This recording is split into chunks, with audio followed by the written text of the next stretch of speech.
Hey guys! Kamusta?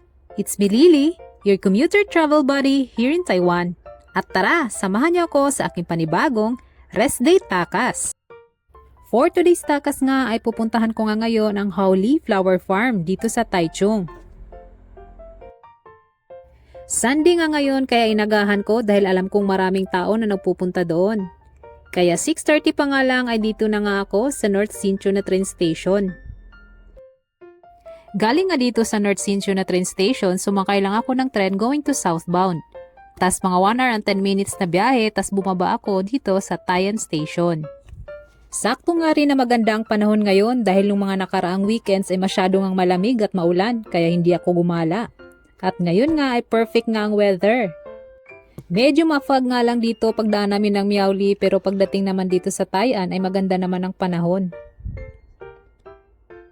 Matagal ko na nga rin talagang gustong puntahan ang flower farm na to. Isa din ito sa mga dinarayo ng mga turista dito sa Taiwan. O kahit naman mga locals dito ay pinupuntahan din talaga tong Howli Flower Farm. Habang tumatambay nga ako dito sa Tayan Station ay nakilala ko nga tong si Ate Belle. Sabi nga niya ay fina-follow niya daw ako at nanonood din siya ng vlog ko dito sa TikTok. At pupuntahan daw muna niya ngayon ang Welly Cherry Blossoms. Tas pupuntahan niya raw yung Holong Cape of Good Hope. Nice meeting you po, Ate Belle, at salamat sa panonood ng mga vlog ko.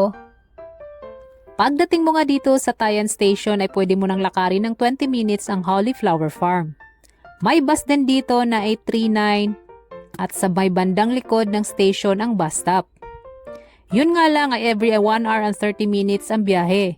Kaya nilakad ko na lang going to Howli Flower Farm. Gumamit lang ako ng Google Map to reach Howli Flower Farm. Si Google Map lang talaga ang takas buddy ko pagdating sa mga direksyon.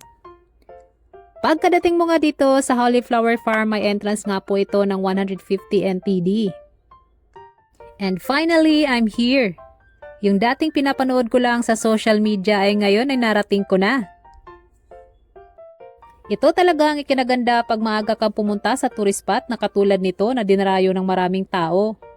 Dahil kung tanghali ka na nga pumunta dito ay hindi ka makapag-picture ng maayos. Buti na lang early bird ako palagi at nakakuha ako ng mga gandang picture at videos.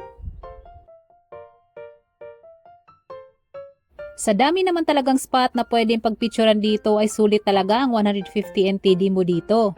Sa dami din naman ng klase-klaseng bulaklak ay tsak matutuwa ang mga mata mo sa iba't ibang kulay at ganda nito. Wala ka din naman pwedeng ibang gawin dito kundi mag-picture lang at i-enjoy ang lugar. Dahil nga maaga kong pumunta ay hindi pa ako nahihiyang mag-post at mag-take ng picture kahit na solo ako. At sobrang na-enjoy ko ang lugar. Kaya if you're planning to visit Taichung, please do visit this place and have fun.